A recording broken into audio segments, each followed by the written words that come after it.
Hola, hola, muy buenas tardes. Es un gusto estar aquí con ustedes el día de hoy. Es un honor poder moderar esta primera mesa en esta coyuntura que tenemos actualmente del sistema de salud. Esta mesa que va a hablar de eficiencia y fortalecimiento en el sistema de salud, aprovechamos pues para hacer un breve contexto de en qué etapa estamos actualmente. Hace unos días, el 17 de abril, se publicó en el Diario Oficial de la Federación el decreto por el que se crea el Servicio Universal de Salud, un mecanismo obligatorio de coordinación entre el IMSS, el ISSSTE, el IMSS Bienestar, Pemex y servicios estatales. Este decreto yo podría decir que por lo menos es ambicioso, propone interoperabilidad credencial vinculada a la CURP, lo cual también tendría que involucrar el expediente electrónico, y bueno, compensaciones financieras entre instituciones. En muchos sentidos, parece que este es un punto de inicio, una partida formal de una transformación que ya llevamos varios de nosotros, por no decir yo creo todos, discutiendo durante varios años de cómo puede funcionar un sistema universal de salud. Entonces, bueno, para eso el día de hoy tenemos tres voces y perspectivas sumamente valiosas. Eh, la doctora Yamila Combs de la OPS, el maestro Héctor Valle también y el doctor Sergio Bautista. Como vamos a estructurar esta mesa, tenemos 35 minutos para toda la mesa, entonces yo les voy a ir haciendo preguntas donde podrán responder en 7 minutos y finalmente haremos una ronda grupal donde tendremos una participación de 2 minutos para poder cerrar. Entonces, dado que son 35 minutos, esperamos poder discutir de manera sincera, pero también muy concreta, como decíamos ya al inicio de este evento, algunas sugerencias o ser mucho más específicos en las experiencias que nos podrían funcionar para México. Entonces, bueno, quiero comenzar con la doctora Yamila Gómez. La OMS ha acompañado varias reformas del sistema de salud en diferentes contextos. Yo creería que en todos los países hay limitaciones presupuestarias, pero seguramente todos ellos han pasado por tener que tomar decisiones complicadas, ¿no? Difíciles, que tiene que absorber un país si queremos hablar entonces de este avance en la atención, en cobertura universal, etcétera, ¿no? ¿Cuáles son algunas de las experiencias que usted nos podría compartir de la región, del mundo, de estas decisiones, de las más complejas que tendríamos que estar tomando y que incluso para México actualmente tendría que pensarse? Bueno, buenas tardes a todos y todas. Muchísimas gracias por la invitación. Es un gusto participar de este conversatorio y compartir este espacio con colegas. Bueno, primero quiero comenzar aclarando mi lugar. Desde la Organización Panamericana de la Salud, mi rol no es evaluar las decisiones soberanas de los estados, ¿sí? Yo no podría realizar una evaluación. Ni indicar qué hacer sobre la cooperación, sobre las decisiones que toma el país. Nuestro papel es de cooperación técnica y así estamos en el país acompañando, fortaleciendo todos los proyectos de cooperación. No obstante, ha habido experiencias exitosas en la región. Por ejemplo, me voy a centrar en la gestión de lo que es la atención farmacéutica en el sistema de salud de Brasil. Y les quería comentar un poquito cómo se ha organizado esta política pública definida por un sistema de salud universal, solidario, que da cobertura a 210 millones o a potenciales 210 millones de habitantes. Entonces voy a contar, vine con una presentación un poquito más larga, así que lo voy a hacer más corto. Voy a contar algunas de las instituciones fundamentales para el desarrollo de la política de atención, lo llaman asistencia farmacéutica, podríamos decir la atención farmacéutica en el subbrasilero, porque ahora hay un submexicano. Bueno, la primera institución fundamental que tiene el Estado brasilero es una agencia regulatoria que, como aquí existe COFEPRIS, allí existe ANVISA. Y la ANVISA es una agencia que tiene varias funciones, que trabaja articuladamente no solamente en la regulación de estos productos que ingresan al país, sino también que trabaja articuladamente con una otra instancia del sistema de salud brasileño, que es la CEMED, que es un organismo que coloca los precios de las tecnologías que ingresan al país. Entonces, una fortaleza que tiene el sistema de salud brasileño es que incorpora al país, registra tecnologías, pero al mismo tiempo existe un control del Estado de rectoría sobre la precificación de esas tecnologías. Una vez incorporada la tecnología al sistema de salud brasileño, entra a un organismo denominado CONITEC, que es un organismo que tiene injerencia en todo el sistema de salud de Brasil. Pero el sistema de salud de Brasil incluye también en este sentido al sector privado, porque toda demanda del sector privado de determinados medicamentos, que ahora les voy a contar cómo está estructurado, va directamente para el SUS. Quien tiene un plano privado de salud, pero necesita un medicamento para enfermedades raras, un medicamento de los denominados de alto costo, lo financia el gobierno brasileño, siempre y cuando pasen por la Agencia de Evaluación de Tecnologías denominada CONITEC. Y CONITEC es una agencia que es amplia en el sentido de que trabaja con evidencia, análisis de calidad, de seguridad, de costo-beneficio, pero también tiene un área importante y fuerte de participación comunitaria. Las demandas pueden entrar de diversos sectores, de la industria, de la comunidad organizada, del ministerio, pero siempre hay una instancia donde toda la comunidad, en sentido amplio, participa sobre la incorporación de esa tecnología. Una vez ingresada esa tecnología al sistema de salud brasilero, en realidad, una vez que la CONITEC dice su veredicto sobre si esa tecnología ingresa o no, esto no es vinculante para que el ministerio la apruebe, pero sí tiene un peso muy, muy importante para que el ministerio en un plazo de 180 días, si decide su aprobación, la incorpore como tecnología en el SUS.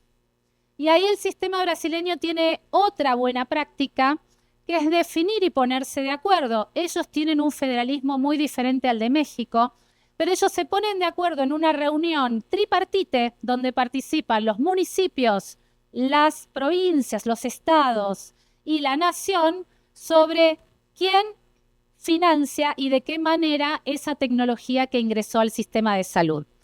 Es un acuerdo donde para que esa tecnología se incorpore realmente tiene que ser del 100% de estas tres unidades, ¿sí? La federal, la estatal y la municipal. Hasta que no se llegue a acuerdo, esa tecnología no ingresa y una vez que se llegue a acuerdo, se define en cuál de los componentes se ubica.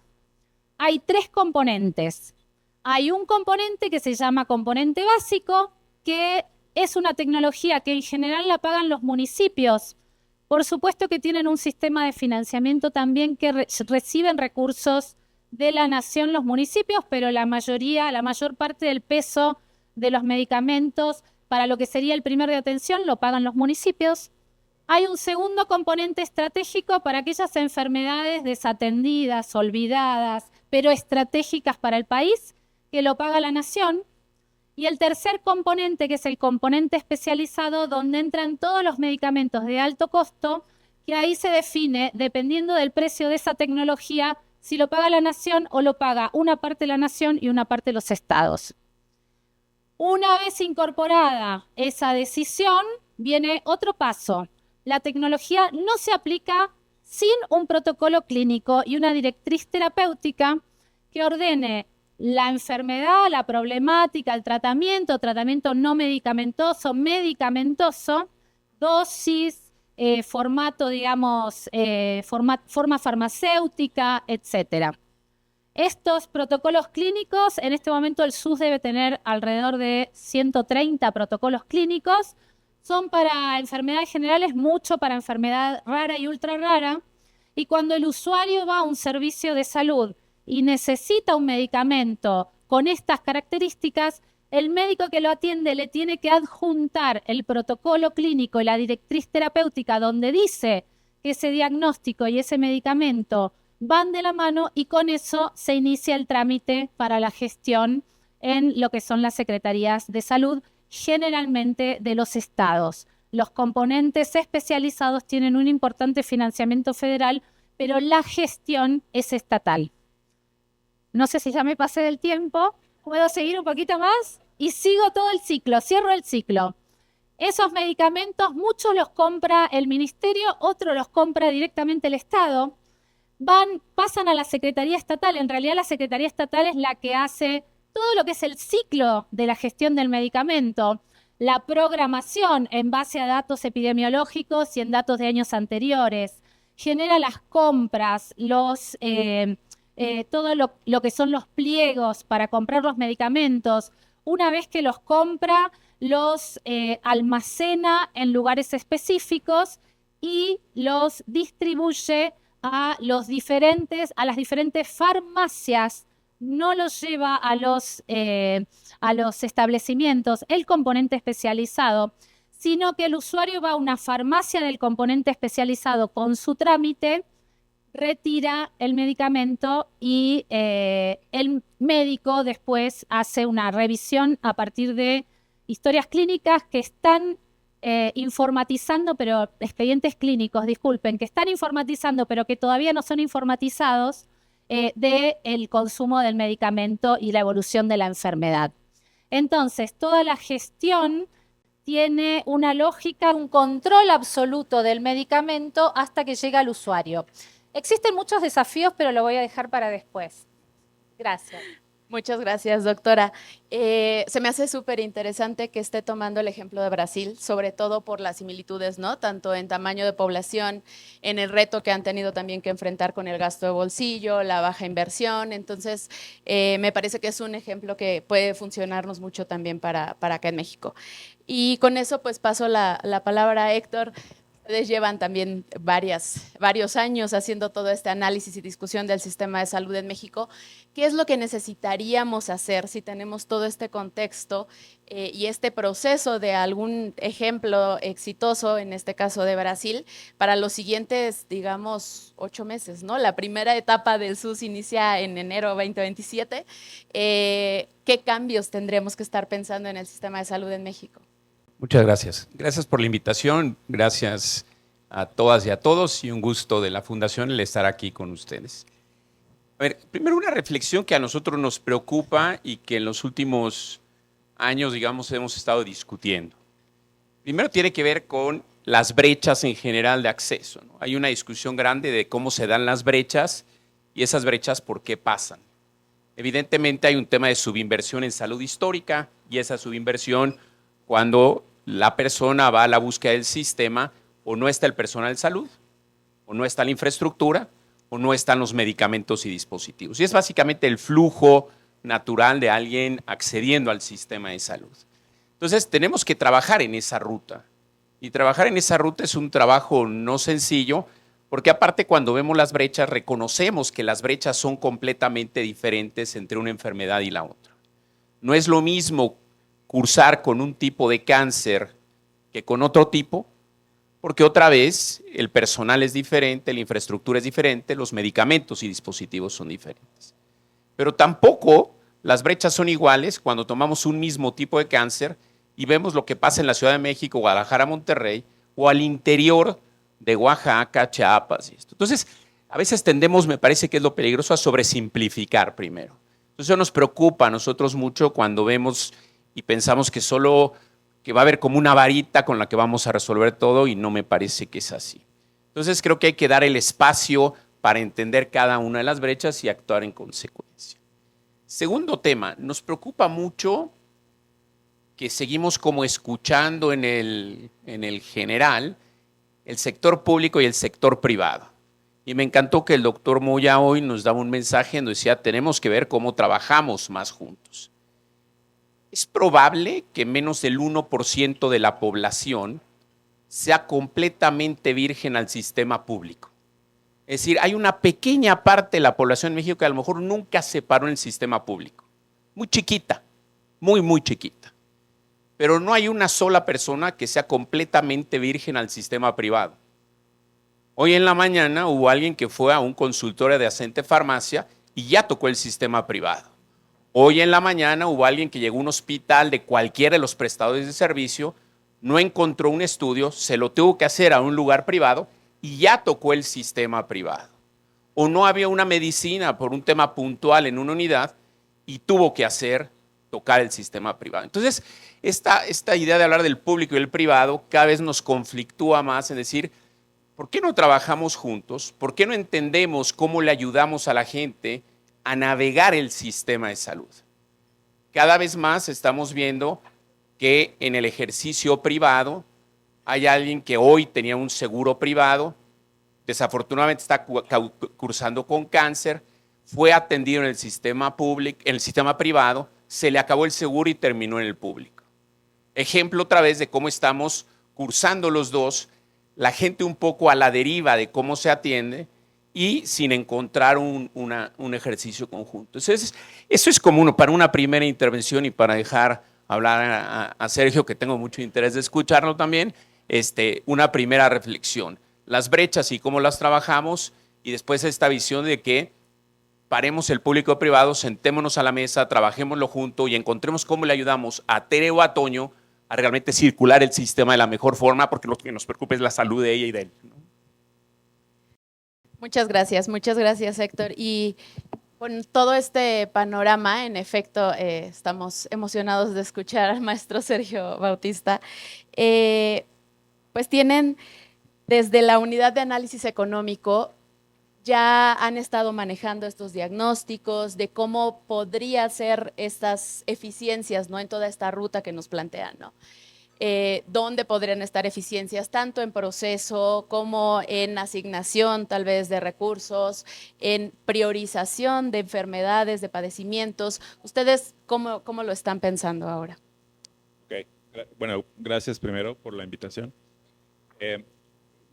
Había dos partes en la pregunta que me mandaron, una sobre eficiencia y cómo tenemos un diagnóstico y cómo lo estamos abordando, y la segunda sobre mecanismos innovadores de financiamiento.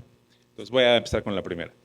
Y quiero empezar muy honestamente, la verdad es que no tenemos una medición comprensiva, sistémica del desempeño en eficiencia en el sistema de salud, pero sí tenemos diagnósticos parciales que dan señales muy, muy claras.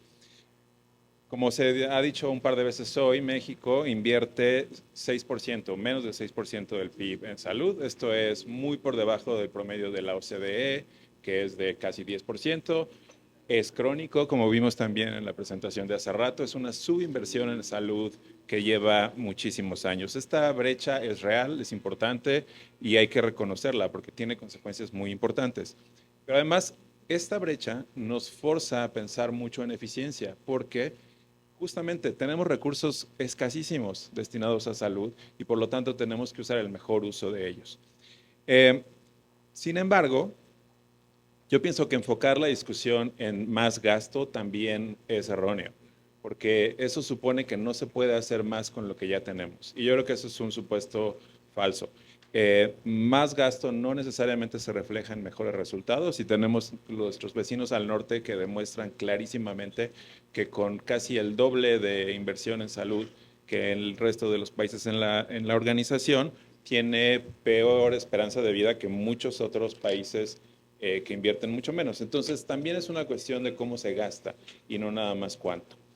Ahora, más allá del monto que gastemos, sí hay señales, regresando a México, que en conjunto constituyen una evidencia clarísima de una falla sistémica y en particular de fallas en evidencia. Y que además generan no solo eficiencia, pero también inequidad, que es un problema fundamental en México que creo cualquier discusión de este tipo tenemos que abordarla explícitamente, porque es muy importante. En México, el 41% del gasto de bolsillo, del gasto total en salud, es gasto de bolsillo. Entonces, ese es uno de los más altos de la OCDE. Las familias pagan de su propio bolsillo por la atención que en teoría el sistema público debería proveerles, o al menos deberían tener la opción de elegir el sistema público. No estamos diciendo que solo debería haber un sistema público y no debería haber un sistema privado, por supuesto que no, pero la gente sí debería tener la opción de ir al sistema privado y resolver sus problemas. Y eso es una obligación del Estado que me parece que es importante que se cumpla, aunque la gente tenga opciones. Ahora, si estamos gastando de manera privada por resolver problemas básicos de salud y al mismo tiempo estamos gastando desde el sector público para establecer un sistema que no resuelve del todo las necesidades porque evidentemente la gente va a los consultorios adyacentes a farmacias. Estamos haciendo un doble gasto y eso me parece una señal evidente, clarísima de ineficiencia sistémica. Ahora, la combinación entre baja utilización de servicios públicos y una alta utilización de servicios privados, que perdón Héctor, pero sí tengo que hacer la dicotomía, una proporción muy alta de la población, incluyendo personas con derecho a audiencia formal, pues está pagando para recibir atención doble, porque pagamos a través de los impuestos o de sus contribuciones, en el caso de la seguridad social, y a través del gasto de bolsillo para recibir una atención. Entonces, bueno, en este punto creo que la universalización del sistema de salud no es nada más un objetivo de eficiencia, también es un objetivo muy importante de equidad. Y ahí es donde, en teoría, o al menos en diseño, en concepto, estamos intentando solucionar un problema grave en México. Ahora, ¿cuáles son, creo yo, dos ineficiencias estructurales que el SUS está buscando abordar explícitamente a través de su diseño y de su arquitectura, que yo pienso que por primera vez se está pensando de una forma en la que la arquitectura de la reforma sí está enfocada en resolver estas fallas estructurales? La primera, la más evidente, de la que se habla todo el tiempo y que todos conocemos muy bien, es la fragmentación del sistema. Esto genera una serie de ineficiencias enormes. Tenemos 3 sistemas de salud, al menos 3 gigantes, sistemas de salud paralelos, con estructuras paralelas, con funciones duplicadas o triplicadas, pero además con estructuras de costos organizativas, de modelos de atención muy diferentes. Entonces, para mí esta es la peor falla en términos de eficiencia y de equidad, porque dependiendo cuál sistema te toca, pues eso determina cuánto gastamos en salud en ti y por lo tanto cuánto vale tu salud y además cuáles resultados puedes esperar. Entonces, completamente inequitativo, pero además muy ineficiente, porque triplicamos actividades de una forma que no debería ser. Y después, aunque la segunda falla estructural es la desconexión que tenemos entre la afiliación y la atención efectiva por los problemas que ya se mencionaron antes, dado que los sistemas no responden con oportunidad y con calidad, entonces hacemos una cuatriplicación del sistema buscando dónde resolver nuestros problemas. Esto es lo que en el diseño, en la arquitectura de la reforma actual del SUS, se está buscando atender, que no se abordó en reformas anteriores explícitamente, se hicieron intentos muy buenos, con muy buenas intenciones y con algunos resultados notables, pero nunca se ha abordado explícitamente la fragmentación del sistema de salud, que es algo que explícitamente desde su creación se está buscando abordar ahora. Ahora, eso no quiere decir que sea fácil y no voy a hacer promesas. Aquí vengo como técnico, no como político, pero me parece que sí, desde un punto de vista estrictamente técnico, la arquitectura que se está pensando actualmente tiene una oportunidad si apoyamos mucho. Ahora, esto me lleva a una pregunta que me parece que no podría no hacer estando en este foro tan importante. Y es, ¿qué puede hacer la industria farmacéutica para apoyar los esfuerzos que se están haciendo y cómo puede aportar a reducir las ineficiencias que observamos en el sistema? Yo pienso que la industria puede ser codiseñadora del sistema, no nada más proveedores de insumos o de medicamentos, pero tienen la capacidad de ayudarnos a diseñar este sistema nuevo y a colaborar a reducir las inequidades en nuestro país. Y quiero dar 3 ejemplos concretos. Y nada más son ejemplos así de que, pues, tomando notas de cosas obvias en las que podemos colaborar y la ayuda podría generar eficiencias importantes.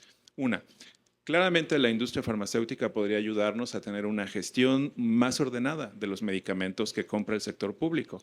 Tenemos, como sabemos, una enorme fracción del gasto farmacéutico se pierde en compras de emergencia, en desabasto localizado por demanda mal anticipada, vencimiento de inventarios, etcétera. Mejorando nuestro sistema de información y agregando información longitudinal que entre los dos tenemos, se podría mejorar muchísimo la gestión de todos estos insumos mejorar las compras, hacerlas mucho más organizadas, prever mejor, evitar desperdicios absurdos, y creo que podría ser una ganancia enorme para los dos lados. Un segundo aspecto en el que creo que se podría mejorar mucho la participación, o que la industria podría ayudar mucho con su participación, es los medicamentos innovadores. Son muy importantes y van a ser cada vez más importantes en la respuesta pública al sector. Las propuestas que se envían al Consejo de Salubridad General para introducir medicamentos innovadores que son tan importantes serían mucho mejor, mucho más útiles la gestión de estos procesos si la información que se provee al introducir los medicamentos viniera acompañada de información muy robusta y muy rigurosa de costo-efectividad. Esto va directamente al punto de la eficiencia del sistema. Y ahí las empresas que están introduciendo medicamentos innovadores tienen toda la capacidad de proveer al mismo tiempo evidencia de primer nivel para que se puedan tomar decisiones eficientes en el sector público. Y finalmente, una tercera idea es ayudar con la calidad de la prescripción. Esto sabemos que no es óptimo, es un área en la que se puede mejorar mucho el desempeño del sistema. La prescripción inadecuada por exceso, por sustitución inapropiada y por otros errores que existen, representa un costo enorme para el sistema de salud y en este caso, además, para los pacientes. La industria podría ayudar mucho mejorando la capacidad de los médicos que prescriben medicamentos y podría ayudarnos mucho a mejorar este mecanismo. Ahora, quiero cerrar ya nada más con el tema de, nos preguntaban si se estaban pensando en mecanismos innovadores para mejorar la evidencia y la investigación en el país. Y como ustedes saben, me imagino por eso viene la pregunta, tenemos dos instrumentos recientes que cambian mucho el panorama a este respecto en el país. La Ley para el Fomento de la Inversión en Infraestructura Estratégica, que no solamente incluye infraestructura, también se mencionan bienes y servicios, en donde el sector salud está clarísimamente incluido. Y el Decreto de Fomento a la Inversión Farmacéutica, en donde ahí sí tenemos un instrumento estratégico, porque las empresas pueden invertir en cadenas de suministro, fábricas, laboratorios, almacenes, pero su dimensión va más allá y es muy importante porque creo que no se ha hablado suficientemente de esto. Y es que un mecanismo formal para que la inversión privada financie investigación que el sistema necesita está incluido en este decreto. Se menciona un fondo para la investigación en el sector salud, a través del cual las empresas pueden contribuir a este fondo y de esta manera ayudar a financiar investigación específica para México, que hace muchísima falta para tomar mejores decisiones. Entonces, se puede ayudar, contribuir y además invertir en el país a través de este fondo. Esto nos daría una flexibilidad enorme que no tenemos ahora, porque México, el financiamiento que tenemos para la investigación en este país es muy limitada, la que viene del sector público a través de CECITI. Si ustedes ven cuántos fondos hay para hacer investigación en salud en todo CECITI, es ridículo, es un ensayo clínico de la industria. Es muy limitado. A través de este fondo se podrían incrementar significativamente los recursos que se pueden destinar a generar, por ejemplo, lo que se conoce como Real World Evidence, en donde podríamos hacer estudios completamente enfocados en las necesidades de México, con métodos robustos y con un financiamiento adecuado. Se podría financiar también, que no tenemos, una agencia o un instituto o un organismo que se dedicara a hacer estudios de eficiencia, de costo-efectividad, de costo-beneficio, de análisis de tecnologías para mejorar mucho las decisiones de compra del sector público, como lo hacen en el Reino Unido con NICE, por ejemplo. No tenemos un organismo así y sería muy útil tener ese tipo de investigación para México. Y además, pues lo que es muy obvio, se podría, a través de inversiones importantes en investigación clínica, mejorar el acceso a medicamentos innovadores en el sector público, que en este momento es prácticamente imposible para los mexicanos. Entonces, voy a quedarme ahí ya abordando los 2 puntos. Perdón, gracias. No, muchas gracias, maestro Bautista. Creo que sí nos da y atiende estrategias muy puntuales de dónde podría ser la participación de la Pharma dentro de esta construcción del sistema de salud. A mí, yo no puedo quedarme sin hacer esta acotación de qué tanto la eficiencia nos va a ayudar o hacia dónde nos va a mover, ¿no? Y en que tal vez nos gustaría tener en algún punto un indicador de esta eficiencia. O sea, lo estoy pensando un poco como, bueno, hay investigaciones de la OPS, de la OMS, que hablan de mejorar la eficiencia en un sistema de salud en términos generales, promedio en cualquier país. Si se hace sinergia entre las 10 intervenciones, podríamos alcanzar entre 20 y 40% de reasignaciones presupuestarias, ¿no? Pero definitivamente creo que la eficiencia puede llegar a un tope en algún punto, ¿no? Y eso me lleva a este tema de, bueno, me parece buenísimo que se esté pensando en disminuir, o uno de los puntos que ataca es el tema de fragmentación, pero creo que sí tenemos que pensar en cómo no solo se elimina una fragmentación de acuerdo o de, digamos, de papel, sino cómo disminuimos estas desigualdades en per cápita, ¿no? En inversión per cápita, porque más allá de la fragmentación, pues creo que de los temas más relevantes, pues es esta desigualdad de recursos que existe, ¿no? Entonces, bueno, con esas acotaciones, me gustaría escuchar y, bueno, empezar de nuevo con la doctora. ¿Cuáles tendrían que ser, o bueno, yo sé que no hay recomendaciones puntuales de la OPS, pero comparando este sistema también y esta ruta brasileña, bueno, ¿cómo podríamos estar pensando 3 prioridades, 2 prioridades en el sistema de salud en México que tendríamos que mantener en la cabeza, sobre todo rumbo a esta primera etapa en 2027, ¿no? Bueno, yo creo que lo fundamental es crear una política pública escrita. Las experiencias internacionales nos dicen que los países que tienen una política pública explícita de gestión de la atención farmacéutica, que va más allá del medicamento, que tiene que haber una alianza para que haya un acceso universal al derecho a la salud, incluido los tratamientos, pero va mucho más allá del medicamento, porque el objetivo de la atención farmacéutica tiene que ver el acceso y uso racional de los medicamentos. Y en este sentido va, digamos, más allá del producto y va a toda una política que construye bienestar a partir no solamente de la dispensa del medicamento, sino también a partir de un cuidado. ¿Sí? El uso racional tiene que ver, y en Brasil tienen todo un área, inclusive académica, que llaman de cuidados farmacéuticos, donde incorporan farmacéuticos en los equipos de salud del primer nivel para que trabajen todo el tema de uso racional de medicamentos, ¿sí? De polifarmacia, de por qué tomarlo en un determinado horario, de cómo, digamos, de los efectos adversos que podría llegar a tener, los efectos, digamos, de la mezcla de drogas. Todo esto se trabaja a nivel de cuidado. Entonces, es una política que genera acceso, pero al mismo tiempo cuida. Y yo creo que esto es algo bien interesante en términos de poder ampliar el acceso a la cobertura universal. Muchas gracias, doctora. Maestro Héctor. Bueno, nosotros primero estamos de acuerdo con Sergio. El tema de fragmentación me parece fundamental y creo que han hecho un gran trabajo. La verdad, creo que la ruta es la correcta y bien. Yo sí creo que se necesita más inversión. Creo que la eficiencia da hasta un lugar y después pues tenemos que meterle un poco más de recurso. ¿Dónde? Vacunación, me parece que es un tema fundamental, lo dijo el doctor Moya, solo lo cito, por ejemplo, VPH es un pendiente grande, pero sabemos que el sexenio pasado nos atrasamos en un pedazo y tenemos que recuperar.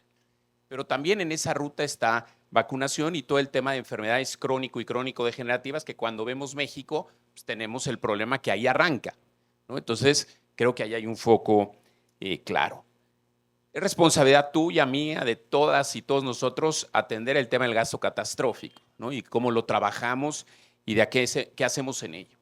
Yo creo que ahí vuelvo a insistir, sí es un rol de trabajo conjunto y me encantó lo que decía Sergio de codiseñar el sistema de salud, y creo que ahí el público y el privado tenemos que trabajar juntos. Y no solo en industria, está también Pablo aquí, ahí están los hospitales, Juan, el tema diagnóstico, Bruno, o sea, hay mucha gente aquí que está metido desde el público y el privado a ver cómo trabajamos.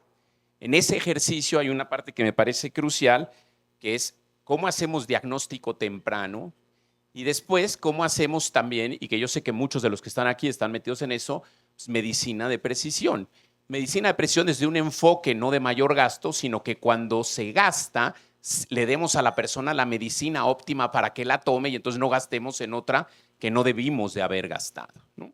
Y cerraría diciendo, para beneficio de IOTA, que también creo que habría que apoyar mucho más a la autoridad regulatoria y que tenga mucho más recurso para gestionar de manera óptica. Hacen un gran trabajo, pero creo que se necesita mucho más recurso para poder gestionar de mejor manera. Y no creo que, así como en fragmentación nos da muchas eficiencias, creo que en la otra parte necesitamos mayores recursos.